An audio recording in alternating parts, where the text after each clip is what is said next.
வணக்க மக்களே, நாம் இந்த ஆரோக்கியமான பதிவில் வெந்தயத்தில் நிறைந்துள்ள மருத்துவ நன்மைகளை பற்றி நம்ம விளக்கமாக பார்க்க போகிறோம்.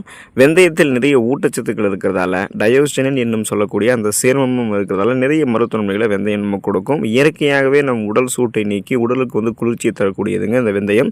நம்ம வெந்தயத்தை உணவுகளை சமைத்தும் எடுத்துக்கலாம், இல்லைனா காலையில் வெறும் வயிற்றில் இரவு தூங்குறதுக்கு முன்னாடி ஊற வைத்து அந்த வெந்தயத்தையும் நம்ம எடுத்துக்கொள்ளலாம். வெந்தயத்தில் போதுமான அளவுக்கு மாவுச்சத்து, கொழுப்புச்சத்து, நமக்கு வேண்டிய நீர் சத்து, புரதச்சத்து எல்லாமே இருக்குது. இது கூட பார்த்திங்கன்னா சோடியம், இரும்பு சத்து, potassium, riboflavin, thiamine, vitamin A சத்துக்களுமே இருக்குங்க. ஸோ வெந்தயத்தை தொடர்ந்து எடுத்துக்கொள்ளும் போது கிடைக்கக்கூடிய நன்மைகளை விளக்கமாக பார்ப்போம். அதை பற்றி பார்க்குறதுக்கு முன்னாடி இந்த வீடியோவுக்கு மட்டும் ஒரு லைக் கொடுத்துட்டு இந்த தகவலை உங்களுக்கு தெரிஞ்சவங்களுக்கும் ஷேர் பண்ணிவிடுங்க. ஏன்னா இது அவங்களுக்கும் பயனுள்ளதாக இருக்கக்கூடிய ஒரு ஆரோக்கியமான பதிவு தான். இது போன்ற அப்டேட்ஸ்களை நீங்கள் தொடர்ந்து பார்க்குறதுக்கு நம்மளுடைய ஹெல்த் நியூஸ் தமிழ் சேனலில் மறக்காமல் சப்ஸ்கிரைப் பண்ணி வச்சுக்கோங்க. பக்கத்தில் இருக்கக்கூடிய பெல் பட்டனையும் கிளிக் பண்ணி ஆல் அப்படின்ற ஆப்ஷனையும் செட் பண்ணி வச்சுக்கிட்டீங்க அப்படின்னா நாங்கள் போடக்கூடிய எல்லா அப்டேட்ஸும் உங்களுக்கு நோட்டிஃபிகேஷன் அடிக்கடி சேரும். சரிவாங்க மக்களே, இப்போ வீடியோக்குள்ளே போயிடலாம். பெண்களினுடைய உடல்நலத்தை பாதுகாத்துக் கொள்வதற்கு, அந்த மாதவிட தொடர்பான பிரச்சனைகள் விடுபடுவதற்கெல்லாம் வெந்தயத்தை எடுத்துக்கொள்ளலாம். பெண்களுக்கு மாதவிலக்கு வருவதற்கு முன் சில உபாதைகள் ஏற்படும். அந்த உபாதைகளை குறைக்கிறதுக்கு வெந்தயம் அவங்களுக்கு உதவியாக இருக்கும். முதல்ல மாதவிடாய் ஏற்படக்கூடிய சமயத்திலும் கர்ப்ப காலத்திலும் பார்த்தோம்னா பெண்களுக்கு உடம்பில் ஏற்படக்கூடிய சூட்டை தணிக்கிறதுக்கும் மனநிலை மாற்றத்தை சரி செய்வதற்கும் வெந்தயத்தை சிறிதளவு வாயில போட்டுக்கொண்டு தண்ணீர் குடிக்கணும். இதன் மூலம் நல்ல பலன்களை அவங்க அடைய முடியும். குறிப்பாக பெண்களுக்கு உடல் உஷ்ணம் இருக்கும். மாதவிடாய் சார்ந்த சமயத்தில் அதீத இரத்தப்போக்கும் இருக்கும். அந்த மாதிரி மாதவிடாய் தொடர்பான பிரச்சனைகள், மாதவிடாய் பிடிப்பு, மாதவிடாய் வலி எல்லாம் குறைக்கிறதுக்கெல்லாம் அவங்க வெந்தயத்தை எடுத்துக்கொண்டு உடல் சூட்டை குறைத்துக் கொள்ளலாம். அதுக்கு அவங்க அளவுக்கு அதிகமாக வெந்தயத்தை எடுத்துக்கொள்ளக்கூடாது. மிக குறைந்த அளவே வெந்தயத்தை எடுத்துக்கொண்டாலே அதுவே அவங்களுக்கு போதுமானதான். வழக்கமாக அவங்க உணவுகளை சமைத்து சாப்பிடக்கூடிய அளவுகள்லேயே அவங்க எடுத்துக்கிட்டாலே போதுமானது தான். அதுவே அவங்களுக்கு அந்த உடல் சூட்டையும் குறைக்கும். அந்த உடல்நல பிரச்சனைகளை சரி பண்ணிவிட்டு மாதவிடாய் தொடர்பான பிரச்சனைகளையும் சரி பண்ணி முறையான மாதவிடாய் மட்டுமே அவங்களுக்கு கொண்டு வரும். இதய அடைப்பை தவிர்த்து இதயத்தை பன்மடங்கு பலம் பெற வைத்துக் கொள்வதற்கு வெந்தயத்தை எடுத்துக்கொள்ளலாம். வெந்தயத்தில் இருக்கக்கூடிய பொட்டாசியம் சத்தினால நம்முடைய இதய துடிப்பும் இரத்த கொதிப்பும் நமக்கு சீராக இருக்கும். வெந்தயத்தில் இருக்கக்கூடிய ஃபைபர் என்று சொல்லக்கூடிய நார் சத்தானது இதய அடைப்பை வரவிடாமல் தடுக்குது.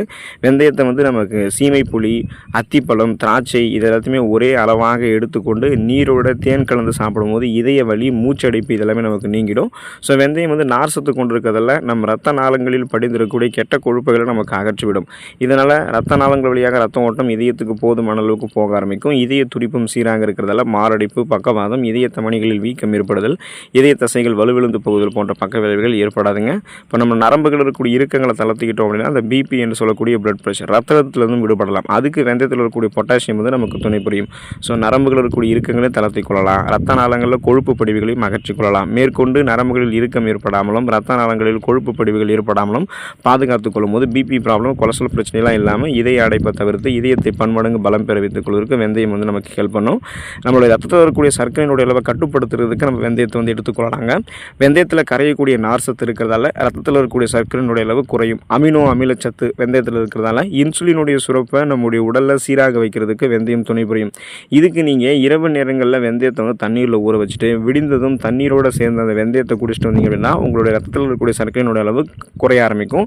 இப்போ ஏன்னா பார்த்தீங்கன்னா நமக்கு நீரிழிவு பிரச்சனை இருக்குது. அதாவது சர்க்கரை வியாதி கொண்ட நபர்களாக நம்ம இருக்கும்பொழுது உணவு கட்டுப்பாட்டு நடவடிக்கைகள் நம்ம மேற்கொள்ளணும். கண்ட உணவுகளாம் சாப்பிடக்கூடாது. நம்ம நார் சத்து அதிகமாக இருக்கக்கூடிய உணவுகள் எடுத்துக்கொள்ளணும். கார்போஹைட்ரேட் இருக்கக்கூடிய உணவுகளாம் எடுத்துக்கொள்ளக்கூடாது. அதாவது குறைந்த கிளைசெமிக் குறியீடு கொண்டிருக்கக்கூடிய உணவுகள் எடுத்துக்கொள்ளணும்னு சொல்லுவாங்க. ஸோ குறைந்த கிளைசெமிக் குறியீடு அப்படின்னா அதில் இருக்கக்கூடிய கார்போஹைட்ரேட் நம்மளுடைய ரத்தத்தில் எந்த அளவுக்கு சர்க்கரையினுடைய அளவில் தாக்கத்தை ஏற்படுத்துறது அப்படின்றத பொறுத்து தான் கணக்கு பண்ணுவாங்க. அந்த வகையில் நம்ம வெந்தயத்தை எடுத்துக்கணும் அப்படின்னா இதில் இருக்கக்கூடிய நார் சத்து சுகருடைய அளவை நம்மளுடைய பிளட்டில் கண்ட்ரோல் பண்ணிடும். நாளடைவில் அந்த சுகர் ப்ராப்ளத்திலிருந்து விடுபட வச்சிடும். ஒருவேளை உங்களுக்கு சுகர் ப்ராப்ளம் இல்லை, வருங்காலங்களிலும் சுகர் ப்ராப்ளம் இல்லாமல் ஆரோக்கியமாக இருக்கணும் அப்படின்னா இப்போ இருந்து வெந்தயத்தை தொடர்ந்து சமையலில் நீங்கள் எடுத்துகிட்டு வந்தீங்க அப்படின்னாலுமே உங்களுக்கு நீரிழிவு பிரச்சனையே வருங்காலத்தில் வராது. நீங்கள் ஆரோக்கியமாக இருக்கலாம். செரிமானத்தை தூண்டக்கூடியது, செரிமான மண்டலத்தையே ஆரோக்கியமாக வைக்கக்கூடியது வெந்தயம். சில சமயங்களில் நாம் உண்ணக்கூடிய உணவானது செரிமானமாகாமல் மலச்சிக்கலை உண்டாக்கிடும். வெந்தயத்தில் இருக்கக்கூடிய நார் சத்து செரிமானத்தை ஊக்குவித்து மலச்சிக்கலை நீக்கி உடலில் இருக்கக்கூடிய நச்சுக்களை நமக்கு வெளியேற்றுவதற்கு உதவிகரமாக இருக்கும்.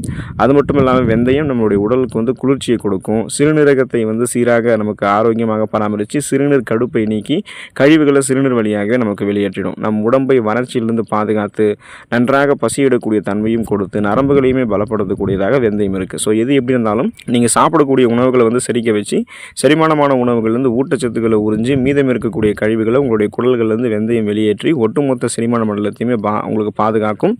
வயிற்று கடுப்பு பிரச்சனையிலிருந்து நீங்கள் விடுபடுவதற்கு வெந்தயத்தை எடுத்துக்கலாம். உடல் சூட்டினால் சில சமயங்களில் திடீரென்று ஏற்படக்கூடிய இந்த வயிற்று வலியாக இருந்தாலுமே நீங்கள் வெந்தயத்தை வந்து வறுத்து நீர் விட்டு காய்ச்சி சிறிதளவு தேன் கலந்து அந்த நீரை நீங்கள் குடிக்கணும். அல்லது வெந்தயத்தை வந்து பொடியாக்கி மோரில் கலந்து குடிக்கலாம். ஸோ இப்படி வந்து நீங்கள் செஞ்சீங்க அப்படின்னா அந்த வயிற்று கடுப்பு வந்து உங்களுக்கு குணமாயிடும். குறிப்பாக வந்து இந்த வயிற்று கடுப்பு இது எல்லாமே உங்களுக்கு வந்து உடல் சூட்டால் தான் ஏற்படும். அந்த உடல் சூட்டை வந்து வெந்தயம் குறைத்து வயிற்று கடுப்பு உங்களுக்கு வந்து சரி பண்ணிவிடுங்க. சீதபேதியை நிறுத்துறது கூட வெந்தயத்தை நீங்கள் இந்த மாதிரி முறைகள் எடுத்துக்கலாம். 20 கிராம் அளவிற்கு வெந்தயம் எடுத்து வறுத்துக்கணும்.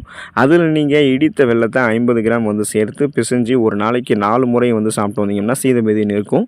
சிறிது வெந்தயத்தை எடுத்து மோரில் போட்டு ஊற வைத்து அரைத்து மோரோடு கலந்து நீர் மோராக நீங்கள் குடித்தாலுமே உங்களுக்கு வந்து சீதபேதி நிறுத்தப்படும். ஸோ சீதபேதி தொடர்பான பிரச்சனைகள், வயிற்றுக்கடுப்பு, செரிமானம் தொடர்பான பிரச்சனைகள்லாம் இல்லாமல் அந்த செரிமான மண்டலத்தையும் நீங்கள் ஆரோக்கியமாக பராமரித்துக் கொள்வதற்கு வயிறினுடைய நலத்தை மேம்படுத்திக் கொள்வதற்கு வெந்தயத்தை எடுத்துக்கலாம்.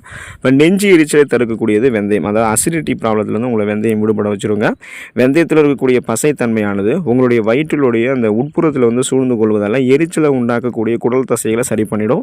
நம் உணவை வந்து தாளிக்கும் போது ஒரு தேக்கரண்டி வெந்தயத்தை சேர்த்து கொள்ளும் போது அது நெஞ்செரிச்சலும் தப்பித்துக் கொள்ளலாம். அதே போல் வெந்தயத்தை நீங்கள் பொடியாக எடுத்துட்டாலும் உணவுகளை சமைத்து எடுத்துக்கொண்டாலுமே அந்த அசிடிட்டி பிரச்சனையை வந்து உங்களுக்கு வந்து சரி பண்ணிவிடுங்க.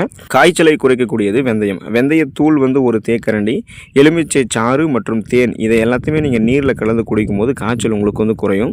உடல் இழந்த ஆற்றல் அந்த எனர்ஜியை வந்து நீங்கள் மீண்டும் பெற்றுக்கொள்ளலாம். அதாவது இவ்வளவு நாளாக காய்ச்சலாக உங்களுடைய பேலன்ஸ் எல்லாம் வந்து போயிட்டுருக்கும். கடுமையான நீரிழப்பு உங்களுக்கு ஏற்பட்டிருக்கும். உடல் சோர்வடைஞ்சிருக்கும். அந்த சோர்விலிருந்து உங்களை மீண்டும் புத்துணர்ச்சி பெற வைக்கிறதுக்கு வெந்தயம் ஹெல்ப் பண்ணும்.